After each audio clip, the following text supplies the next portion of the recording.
दोस्तों नमस्कार। आज हमारे मित्र उत्तम साहनी हम लोग के साथ बने हुए हैं और आज चर्चा का विषय ये है कि बिहार के जो भी लोग दूर पलायन कर रहे हैं, बिहार से बाहर पलायन कर रहे हैं, और दूसरी सबसे चर्चित मुद्दा ये है कि जो भी युवा हैं आज वो मैट्रिक करके बिहार से बाहर मजदूर बनकर पलायन कर रहे हैं। हम जानेंगे अपने मित्र उत्तम साहनी से, और मैं आपका भारत भूषण बादल। बताइए उत्तम भाई कि कैसे और क्यों आज के जो युवा हैं वो बिहार से बाहर पलायन कर रहे हैं, वो भी मजदूर के रूप में। देखिए, इसका 3-4 पहलू है। सबसे पहले मैं आपको पलायन में बताऊंगा और उसके बाद मैं जो स्टूडेंट है मैट्रिक या 12 पास करके या ग्रेजुएशन करके बाहर जाते हैं वो मजदूर क्यों बन रहे हैं, उस पर चर्चा करूंगा। सबसे पहले मैं पलायन पे बताना चाहता हूँ। देखिए, बिहार के जितने भी नौजवान हैं जो बाहर पलायन कर रहे हैं, यहाँ पे सबसे बड़ी समस्या है वह रोजगार है। सरकार की कुछ कमी है तो कुछ यहाँ के जीते हुए जनप्रतिनिधियों की कमी है, और कुछ ना कुछ अपने लोगों में भी कमी है, जिसके कारण यह समस्या देखने को आ रहा है, देखने को मिल रहा है। मैं आपको एक मुद्दा बताता हूँ। देखिए, सरकार के एक कमी यह है कि वह उस टाइप के बिहार में इंफ्रास्ट्रक्चर तैयार नहीं कर रहे हैं, जिसके कारण लोगों को बिहार से आउट ऑफ बिहार जाना पड़ रहा है। गुजरात, महाराष्ट्र, तमिलनाडु या जालंधर, देश दुनिया में कहीं भी चले जा रहे हैं काम करने के लिए। यह बहुत बड़ी समस्या है, जिससे कारण लोग बाहर जा रहे हैं रोजगार के लिए। पैसा के अभाव में लोग बाहर कमा रहे हैं। दूसरी बात यह है कि एक सरकार का स्कीम है, मनरेगा का स्कीम है, लेकिन आज की स्थिति में जो मुखिया बन जा रहे हैं, मुखिया समिति या वार्ड बन रहे हैं, वो मजदूरों से काम नहीं करवा रहे हैं। वो डायरेक्ट क्या कर रहे हैं, जेसीबी से लगवा दे रहे हैं। जेसीबी लगवा कर काम करवा रहे हैं बादल भाई, और जेसीबी से काम करवा रहे हैं। और उनका 4-5 चमचा है, गुर्गा है, 4-5-10 मजदूर, फर्जी मजदूर बना रखे हैं, जो कभी किसी काम नहीं करते, किसी के यहाँ नहीं जाते हैं। तो अपने परिवार में ही फर्जी मजदूर बना रखे हैं। अपने सगे संबंधी, सगे सर्किल जो उससे नजदीकी है, चापलूस किस्म का लोग है, उसको मजदूर बना रखे हैं कागजाती रूप से, और जेसीबी से काम करवाते हैं। और वह पैसा उसके खाते में डलवाते हैं, अपने लोगों के खाते में, जो अपने चमचे के खाते में डलवाते हैं पैसा, और उस पैसे से निकाल कर उगाही करते हैं। अच्छा, मैं आपसे एक बीच में बात पूछना चाहूंगा, क्या इसमें हमारे प्रखंड लेवल के जो भी पदाधिकारी हैं, क्या मुखिया के साथ साथ वो भी मिले हुए? एकदम सही बात है, एकदम सही बात है। सारे अधिकारियों का सब फिक्स है, कितना परसेंट कितना कमीशन लेना है, सारा फिक्स है। अभी नल जल देखिए, अभी कुछ दिन पहले जो पिछले साल नल जल का पिछले टर्म में वार्ड लोग का जो चुनाव हुआ था उसमें नल जल था। अब देखे नहीं नल जल कितना लूट खसोट हुआ है, नल जल का कितना बड़ी मामला है। कहीं नल जल सक्सेस है, कहीं नहीं दिख रहा है। जहां नहीं, आप लगभग किसी भी प्रखंड में जाइए तो 10-15 पंचायत का नल जल बिल्कुल खत्म हो चुका है। कहीं पानी नहीं जा रहा है, कहीं टंकी फूट गया है, कहीं टंकी खत्म हो गया, कहीं मोटर जल गया, कहीं कोई चलाने वाला नहीं। देखिए, अगर नल जल की स्कीम भी सही से चलती तो उसमें 3-4 आदमी को भी रोजगार रेगुलर रूप से मिल जाता। बिल्कुल बिल्कुल, ढंग से कोई सिस्टम चलाया जाए तो रोजगार मिलेगा, तो लोग को पलायन नहीं होगा। पलायन यहाँ रुक सकता है, लेकिन यहाँ पर जड़ से लेकर, रूट से लेकर के, नीचे से लेकर ऊपर तक सारा मिली भगत है। सब लोग लूट खोसों में पड़ा हुआ है, जिसके कारण यहाँ पलायन हो रहा है। आप दूसरी बात बोले थे बादल भाई कि लोग इंटर मैट्रिक ग्रेजुएशन कर करके लोग मजदूर क्यों बन रहे हैं, युवा जो भी मैट्रिक। तो मैं आपको बताना चाहता हूं कि यहाँ के जो बिहार के जो सिस्टम है, वर्तमान सिस्टम चल रहा है बिहार में, तो बहुत सारे कौशल योजना चला रहे हैं, प्रशिक्षण केंद्र चलाया जा रहा है। लेकिन वह प्रशिक्षण भी, जैसे मैंने आपको बताया कि मुखिया जिस टाइप से यहाँ घपला करता है, समिति घपला करता है, वार्ड घपला करता है, कि फर्जी मजदूर बनाकर उसे खाते में पैसे डाल देता है, उसी तरह वह फर्जी स्टूडेंट बनाता है। सब कौशल विकास योजना वाला जो स्कीम वाला है, फर्जी स्टूडेंट बनाता है, फर्जी उसे वो ट्रेनिंग देता है, ये नहीं है। वैसा ही करके स्किल डेवलपमेंट होना चाहिए, स्किल डेवलपमेंट नहीं होता है। और दूसरी बात यह है, सरकार की नाकामियां है कि यहाँ पे जो स्थिति है, गुंडई है, गुंडई के कारण भी बाहर के जो कंपनी है वो नहीं आती है। यहाँ पे बाहर की कंपनी आई, बाहर के जैसे ही कंपनी आएगी उससे यहाँ के जो लोकल होंगे, यहाँ पे लोकल अपराधी किस्म के लोग हैं, उससे लगेंगे रंगदारी मांगने। रंगदारी मांगेंगे तो कंपनी वाला डर के हमारे बिहार के नाम पे कोई आता नहीं है।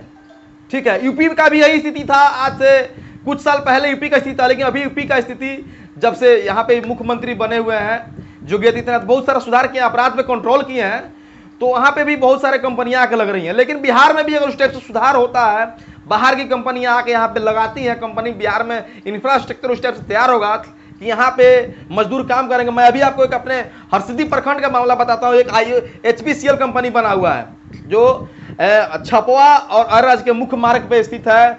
वह मुंशी बाजार के थोड़ा सा बगल में, हरसिद्धि से लगभग 2 किलोमीटर सटे हुए है। उस कंपनी का मैं बात बताना चाहता हूं। वह जब कंपनी बना तो वहां का जो बाहर का मैनेजर सुपरवाइजर था वो कहता था कि लोकल वो काम दूंगा, लेकिन वह काम लोकल को नहीं दिया, वह काम सारे बाहरी से करवा रहा है।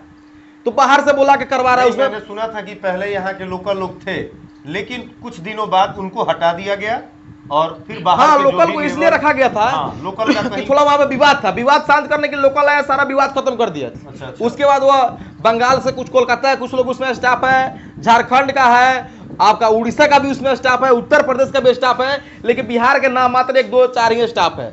यह बहुत ही बड़ी नाकामी है कि यहाँ पे लोग को, बिहार वासियों को लूटा जा रहा है, खसोटा जा रहा है, प्रलोभन दे दिया जा रहा है, छोटा छोटा प्रलोभन दे करके लूट लिया जा रहा है। अभी अगर इस टाइप की कंपनी, जिस टाइप की कंपनी है उसमें 700-800 मजदूर काम करते हैं। एक IOCL बनी हुई है छपरा भास में, जो मोतिहारी बेतिया मुख्य मार्ग पे है। अगर इस टाइप का इसमें लोकल फॉर वोकल, लोकल लोगों को रोजगार दी जाएगी तो मुझे आशा है कि पूर्वी चंपारण में कुछ नौजवान हैं इसमें काम करेंगे, उनको बाहर के लिए पलायन नहीं करना पड़ेगा। अच्छा, लेकिन हम लोग तो चर्चा किए कि युवा क्यों बाहर जा रहा है, पलायन कर रहा है, या युवा मैट्रिक इंटर करके बाहर जाके रोजगार ढूंढ रहा है, ठीक है, लेकिन इसका सॉल्यूशन क्या है? हम लोग मिलके या आप युवा को क्या सजेस्ट करेंगे आप कि वो बाहर पलायन न करके अपने क्षेत्र में ही कुछ करे? इसका बहुत अच्छा मेरे पास सॉल्यूशन है। मैं एक मशवरा दूंगा, एक सलाह दूंगा आप लोगों को कि आप सभी जो वोट करते हैं, जाति के नाम पे वोट ना करें, विकास के नाम पे वोट करें। आप वैसे आदमी को आने वाले चुनाव में बिके नहीं, आप वैसे आदमी को वोट दें जो आपके लिए सोचता हो। अपराधी प्रवृत्ति को लोग सपोर्ट नहीं करता हो, उसको वोट दीजिए जो सही सलाम सही को सपोर्ट करता हो। आप लोग जब अच्छे लोगों को वोट दीजिएगा, अच्छी यहाँ पे जो हम लोग बिहार के मुख्यमंत्री हैं वो अच्छे मुख्यमंत्री रहेंगे, वो अपराध पे कंट्रोल करेंगे, बहुत सारे मुद्दाओं को देखेंगे, रोजगार पे ध्यान देंगे, बाहरी कंपनी को लाकर अपने यहाँ बनवाएंगे। बाहर के जैसे ही बाहरी कंपनी का आना यहाँ पे बिहार में आना चालू हो जाएगा। बिहार में जगह की कमी नहीं है, यहाँ बहुत सारा भूखंड है, बहुत सारा जगह है, बहुत सारे कंपनियां लग सकती हैं। लेकिन जैसे ही यहाँ पे सुधार होगा, कंपनियां लगेगी, तो आप लोग वैसे लोगों को वोट दीजिए, वैसे मुखिया से वार्ड से लेकर के और मुख्यमंत्री के चुनाव तक मैं बात करता हूँ। लोकसभा की बात छोड़िए, मैं प्रदेश की ही बात करता हूँ। आप लोग अच्छा वार्ड चुनिएगा तो जो गांव में जो मजदूरा वर्ग के लोग हैं, जो बाहर में जाकर एक कुंटल 25 किलो 50 किलो का बोरा ढोते हैं, और यहाँ पे 20 किलो का जो टुकड़ी होता है मनरेगा वाला, वो नहीं ढोते हैं, और वहां चले जाते हैं। वही मजदूरी 300 के मजदूरी पे काम करते हैं बेंगलोर में, तमिलनाडु में जाकर के, लेकिन 300 के मजदूरी 20 किलो नहीं ढोते हैं। वार्ड अगर आपका सही रहेगा तो आपको मनरेगा में काम दिलवाएगा, समिति सही रहेगा तो मनरेगा में काम दिलवाएगा, मुखिया आपका सही रहेगा तो मनरेगा में काम दिलवाएगा। तो मुझे आशा है कि कुछ जो पंचायत के लोग हैं वह उन लोगों को रोजगार मिल सकता है। पंचायत के जैसे जो साक्षर नहीं है, वह बाहर जाके बुरा का काम करते हैं या कोई कंपनी में काम करते हैं, वैसे लोग तो बिहार में भी काम कर सकते हैं, अपने यहाँ भी काम कर सकते हैं। अभी उत्तम भाई, हम आपको एक चीज बताना चाहेंगे कि हम दोनों के तरफ से उस युवाओं का जो सोच है उसको हम लोग मतलब कि डेवलप करें। कुछ युवा ऐसे हैं जो कि अचानक से एक दिन में, एक रात में 50,000, 25,000, 1 लाख कमाने का सोचते हैं, और जिसके लिए वो गलत ट्रैक पर चले जाते हैं। वो लोग अगर एक छोटे से रोजगार से स्टार्ट करते हैं तो आज नहीं तो कल उनका अच्छा दिन आना है, और उन लोगों को एक आत्मनिर्भर बनकर मेहनत करना होगा, छोटे से रोजगार से चालू करना। अच्छा बात बोले आप। एक मैं बताना चाहता हूँ, देखिए जो MBA चाय वाला था, आप लोग उसका नाम सुने हुईएगा, वह छोटा से ही शुरुआत किया, आज करोड़ों में टर्नओवर करता है। और MBA चाय वाला एक not a name, it's a brand, वह एक ब्रांड बन चुका है। आप लोग किसी काम को शुरुआत करने के पहले झिझक मत पालिए, किसी भी काम को आप लोग शुरुआत कीजिए। आप जब तक शुरुआत नहीं कीजिएगा तब तक कैसे पता लगेगा क्या उसका फीडबैक आ रहा है। आप सभी काम कीजिए और छोटे काम से ही शुरू कीजिए, वह ऑटोमेटिकली उसका इंफ्रास्ट्रक्चर ऑटोमेटिकली बड़ा हो जाएगा। आप लोगों को सोचने की जरूरत नहीं है।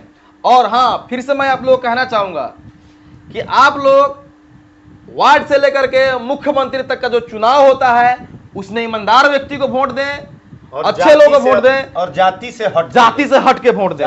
क्योंकि जाति में जैसे जितना दिन आप लोग पड़े रहिएगा तब तक आपका विकास नहीं होगा, आपके बिहार का विकास नहीं होगा। और आने वाला पीढ़ी अभी नहीं सुधरिएगा तो आपका बच्चा, आपका बेटा, आपका पोता, आपका परपोता आज तो स्थिति है, इससे भी बुरी स्थिति आने वाली है। बाहर में पलायन होगा, और बाहर में क्या स्थिति है आप लोग समझ सकते हैं। जो बाहर रहता है वह दर्द समझ सकता है, कितनी दर्द भरी स्थिति है। बहुत बहुत धन्यवाद उत्तम भाई आपको, जो युवाओं के प्रति इतना अच्छा विचार दिया आपने।